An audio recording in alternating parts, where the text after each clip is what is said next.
Ele está no meio de nós. Proclamação do Evangelho de Jesus Cristo, segundo Marcos. Glória a vós, Senhor.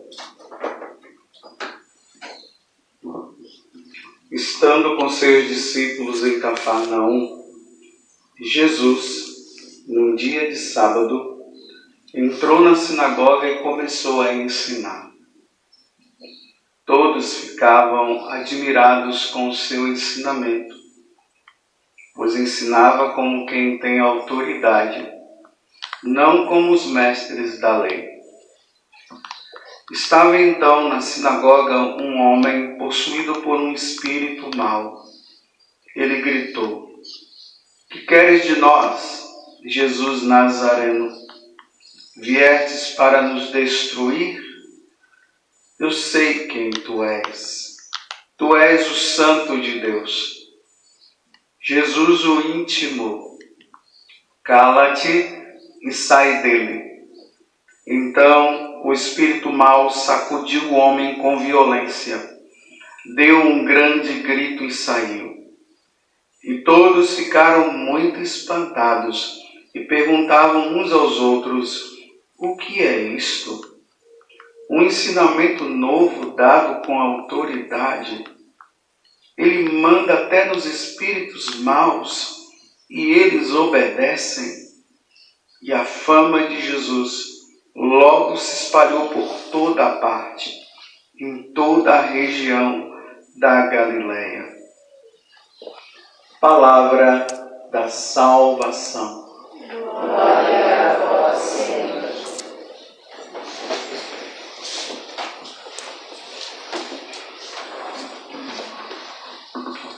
Segundo o Evangelho de São Lucas, nós estamos no Evangelho de São Marcos, quando Jesus ele entra na sinagoga, isso nós vimos esses dias no Evangelho, no tempo da Epifania, quando Jesus entra na sinagoga de Nazaré, ele abre no livro de Isaías 61, e Jesus diz que o Espírito do Senhor repousa sobre ele, porque ele foi enviado para libertar os cativos, para dar um ano de graça, para curar os enfermos e tudo mais. Quando Jesus ele enrola, porque na verdade era tipo um pergaminho, né? Não era um livro como o nosso. Ele enrola, ele olha para o povo ali presente e ele diz: "Hoje se cumpriu esse oráculo que vós acabaste de ouvir." Então ali ele estava dizendo que ele era o Messias esperado. Só que o povo de Nazaré viu Jesus crescer ali em Nazaré. Então na cabeça deles Jesus não era o Messias coisa nenhuma.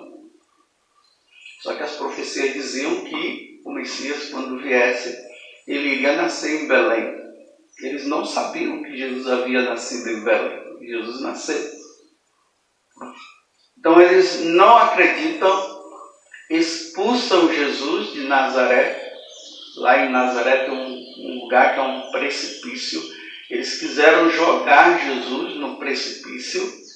Aí diz ali que Jesus passou no meio deles e foi embora. Aí Jesus foi para Cafarnaum, que é esse evangelho que nós estamos lendo agora. Aí no dia de sábado ele entra em Cafarnaum. Quem é que ele encontra ali dentro da sinagoga? Um homem possuído por um espírito maligno. É a primeira coisa que Jesus viu. Aqui já é um sinal diante daquilo que é a própria missão de Jesus. O que é que Jesus veio fazer aqui neste mundo? Dar um carro para você? Dar uma casa? Dar um emprego porque você está com dificuldade de emprego? Então Deus pode dar, graças a Deus ele dá sim, mas essa não foi a missão de Jesus. A missão de Jesus foi morrer pela nossa salvação. Ele precisava dar a vida por nós, porque lá no paraíso, Adão e Eva foram dar ouvido para Satanás, e aí o pecado entrou no mundo. E aí o demônio se achou como o dono desse mundo.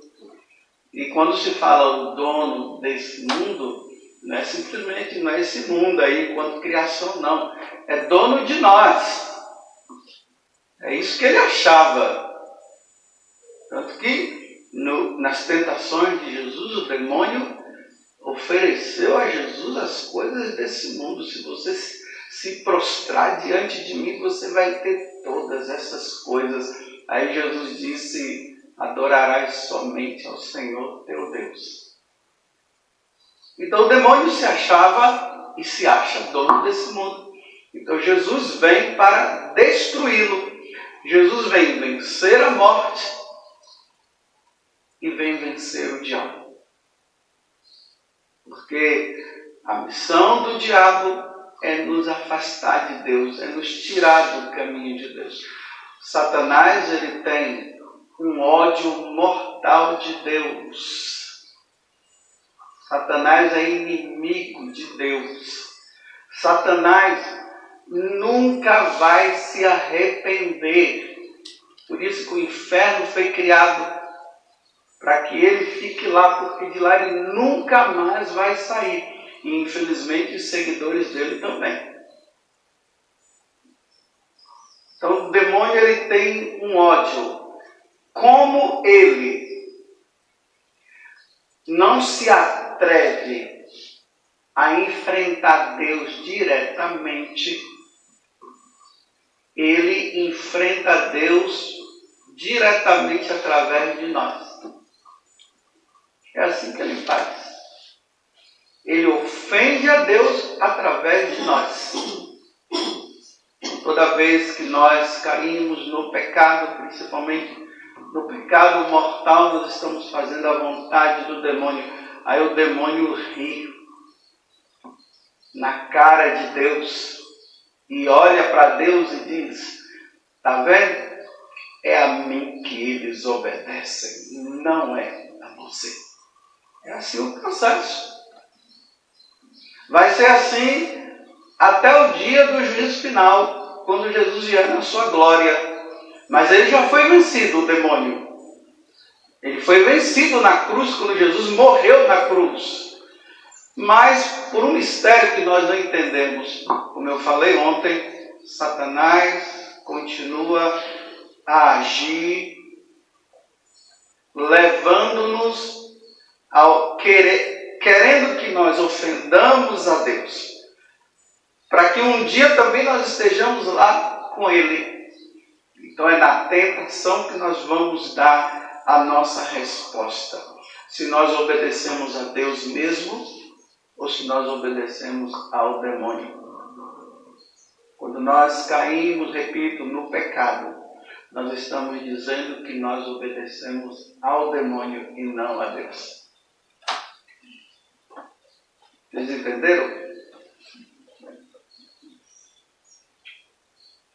Entenderam como nós precisamos contar muito com a graça de Deus para não ofendermos? Não basta apenas a gente ficar dizendo: eu sou fraco. Deus é forte. Muito mais forte. E a quem nós servimos? Aí quando Jesus entra na sinagoga de Cafarnaum, veja o atrevimento dele, né? Ele fala assim: que queres de nós, Jesus Nazareno?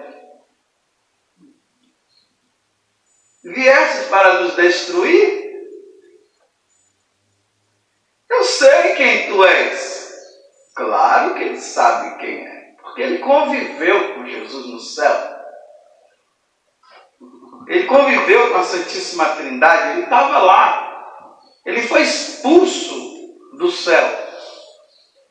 E agora quando ele olha para Jesus, ele diz: eu sei quem tu és. Tu és o Santo de Deus.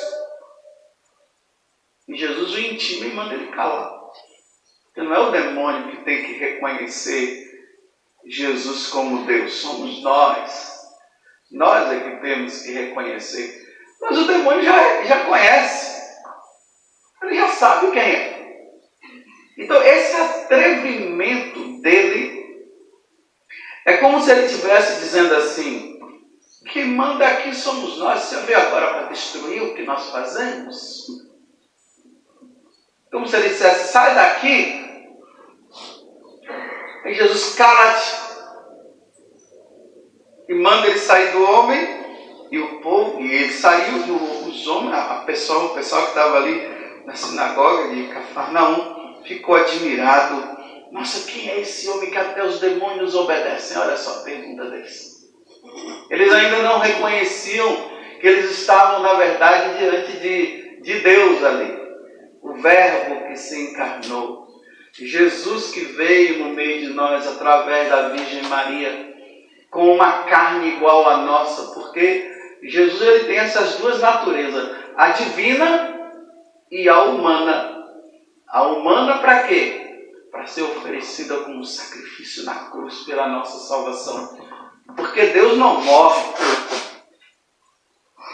Para ele nos salvar, ele precisava morrer, como Deus não morre, ele precisava ter uma natureza humana para morrer e depois ressuscitar. Então, o povo ainda não via nele a pessoa de Jesus. Mas Satanás avisou: eu sei quem tu és. Tu és o Santo de Deus. Aqui, meus irmãos, nós incorremos agora num grande problema desse tempo que nós vivemos agora. Já se ouve por aí, até nos púlpitos da vida, pregadores que dizem que o demônio não existe. A não existência do demônio. Deus existe, mas o demônio não. E tem muita gente acreditando nisso. Mas o demônio existe, isso é dogma de fé.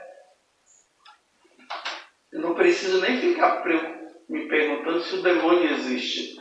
Então é só ler a Sagrada Escritura. Jesus estava no deserto e o demônio foi tentá-lo. Então foi o quê? Foi coisa da cabeça de Jesus? Estava meio lunático e começou a ficar inventando que teve um demônio que apareceu lá. Então coisa de doido. Esquizofrenia de Jesus, então? E a pessoa fica inventando coisas na cabeça? Eu não sei como é que se tem coragem. Aqueles que creem nas Sagradas Escrituras, que leem as Sagradas Escrituras, ter coragem de dizer que o demônio não existe. O que é que eles vão dizer hoje diante dessa palavra? Que foi conversa fiada? O Marcos, que deu um momento de sanidade lá e começou a escrever isso aqui, dizendo que não é coisa nenhuma, que o demônio não existe coisa nenhuma. Ele colocou isso aqui só para inventar. E a cartada de Satanás é essa. Ele quer que você e eu acreditemos que ele não existe. E aí, quando se acredita que ele não existe, ele pode agir melhor. Porque se cremos na existência dele, nós vamos ficar alerta. Se ele não existe, né, se acreditamos que ele não existe, aí ele vai agir. Porque não se acredita, então ele vai fazendo. Mas como que o demônio ele age? Olha, o demônio ele age de várias formas. E é interessante que quando a gente pensa em demônio, ação do demônio, nós já imaginamos, né, aquelas pessoas, como naquele filme do Exorcista, aquela mulher lá que o rosto muda, e grita, e berra, e tal. Aí o pessoal diz: aquela pessoa está com um demônio. Bem, o demônio pode agir assim também na vida de uma pessoa, mas tem uma outra forma bem sutil que ele age. tem várias formas dele agir. Por exemplo, estava lendo um testemunho de uma pessoa que entrou no satanismo. E olhem, percebam que hoje já existem países que as igrejas satânicas já estão regularizadas. Igrejas satânicas, dedicadas à adoração a Satanás. E essa pessoa que estava dando testemunho, ela disse, como foi que ela começou a entrar no satanismo e agora tinha se tornado satanista, mas graças a Deus saiu. Como foi que entrou? A primeira coisa que ela disse foi através do rock pesado. Ouvir esses rocks. E aqui no Brasil, como nem todo mundo sabe falar inglês, aí as letras da música são músicas de adoração a Satanás. Às vezes tem uma palavra que é meio subliminar, que é subliminar.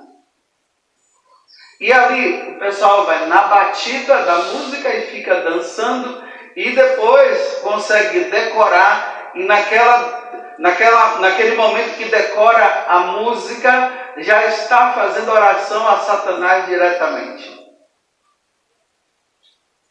As músicas. Você pode ver esses grandes cantores de rock que tem por aí. As guitarras, o corpo todo tatuado com pentagrama. Na hora que estão fazendo show é muito fogo, muita fumaça. Tem uns que entram num estado de êxtase lá tão grande que pega a guitarra, quebra a guitarra. E você vê os frutos quando o pessoal está lá assistindo.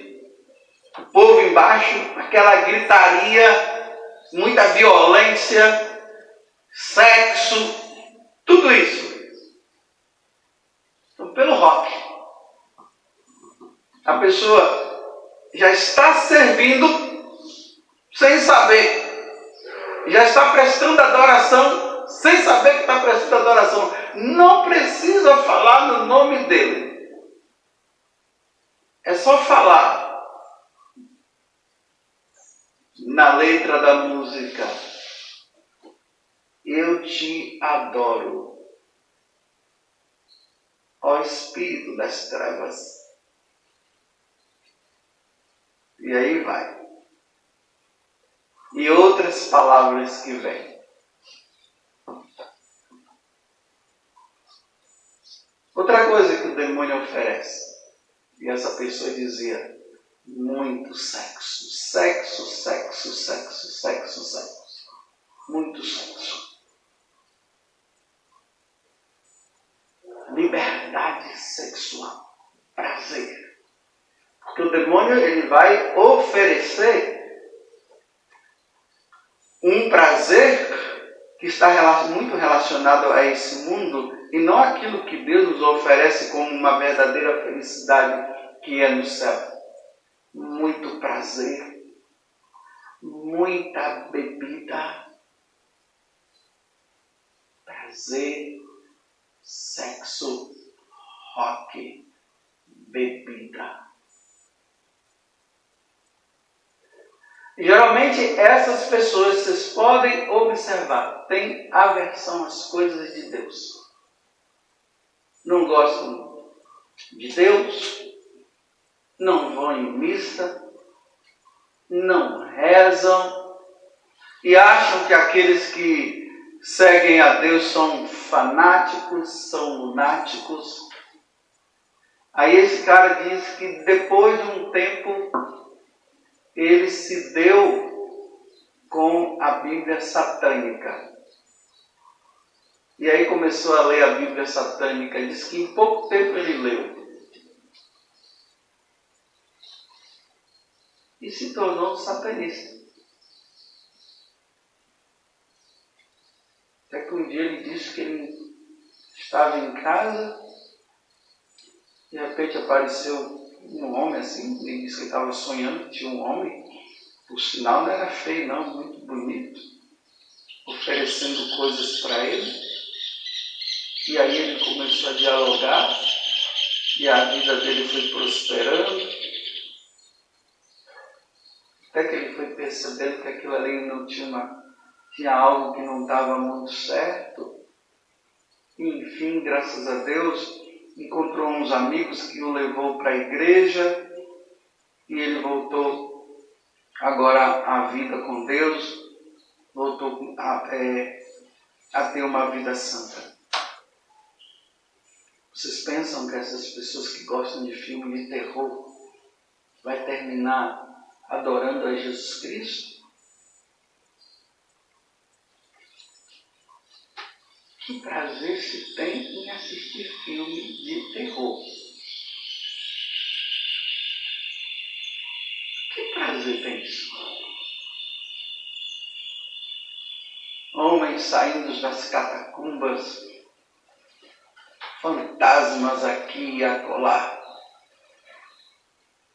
muito sangue, faca, morte,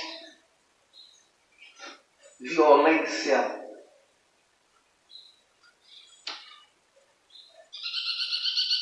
Vocês pensam que isso fala-se de Deus? Não se enganem, meus irmãos. Não se enganem. Tomem cuidado. Vejam aonde vocês estão entrando. Os pais, observem os seus filhos com esses jogos que tem hoje. Tem muitos jogos que tem um cunho satânico por trás. E ali, naquele jogo, é uma iniciação ao satanismo. Não se enganem, isso é verdade. E vocês podem ver, depois que os seus filhos entram nessas coisas, eles se tornam violentos, desobedientes e tudo mais. Nós não precisamos de jogos de violência. Existem vários tipos de jogos, não precisa ser de violência. Isso é tudo iniciação. E as pessoas pensam que não tem nada a ver. Por exemplo, vai ter gente que vai estar ouvindo essa homilia e vai dizer bem assim, não tem nada a ver. É porque já está dentro. É porque já está fazendo. E não quer sair. Não quer largar. Aí não tem nada a ver. Estão vendo que não é simplesmente uma questão de uma pessoa estar dando berros e gritos, mas é a ação do demônio que vai levando as pessoas a servi-lo de forma bem discreta, até chegar o momento em que a pessoa realmente ela se entrega totalmente. Tomem cuidado com essas questões de meditações transcendental aí que tem, esses negócios de yoga. Cuidado, isso é iniciação. E é triste nós vermos os religiosos partindo para essas questões de yoga. Como essa questão de você chegar ao nível de nirvana, a pessoa vai entrando, e depois chega um momento que a pessoa ela começa a dialogar com alguém que ela não sabe nem quem é.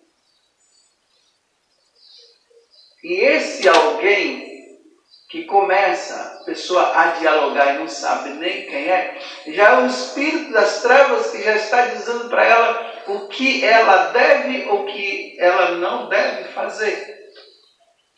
Cuidado com essas questões de horóscopo. Nós não precisamos do touro para o touro dizer o que eu devo fazer ou não. Se o dia hoje vai ser bom. Olha, você que é do signo de Gêmeos, hoje está dizendo que Tome cuidado, não saia de casa, não, porque poderá acontecer isso e aquilo e tal, tal. Mas quem disse que aquele signo é que determina a minha vida? Quem determina a minha vida é Jesus Cristo. É Deus quem determina a minha vida. Quantos católicos viciados nisso? Nossa, mas aconteceu. Tudo que foi dito foi igual como aconteceu na minha vida. Oh, Satanás é mentiroso, né? Ou não? É só porque ali adivinhou mais ou menos o que está acontecendo com a sua vida, que agora aquilo ali é bom. Nós adoramos a quem? A Jesus Cristo? Ou a Capricórnio? Qual é o seu signo? Não fala não, porque senão eu já vou entender que você está todo dia atrás desse negócio aí. Fica calado. Mas eu sei que quando eu perguntei, você já falou.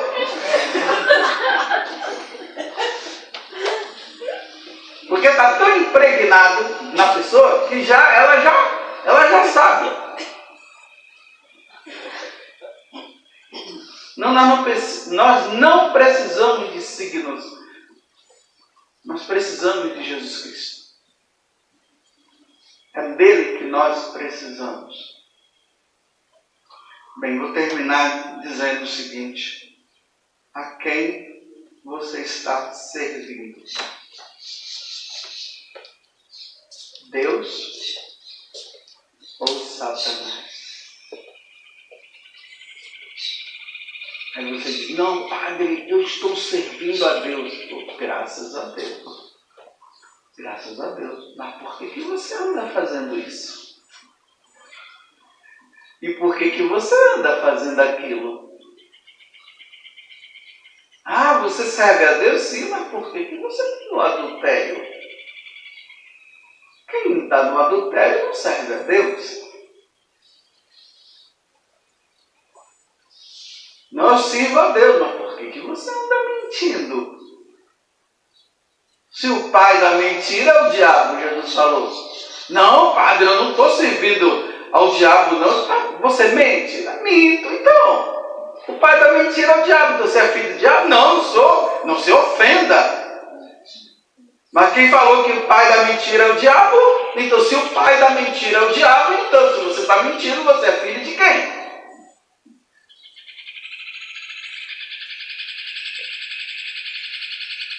Você está servindo a Deus? Estou. E por que você está roubando? Não pense o ladrão que vai lá no banco e coloca o revólver na cabeça lá do pessoal e leva o dinheiro. Estou dizendo aqueles roubos que você faz aí por aí. Por exemplo, né? Você entra lá no supermercado, coloca algumas coisinhas no bolso e sai. E na hora que você passa no caixa e o caixa te deu um dinheiro a mais, aí você viu e ficou quietinho.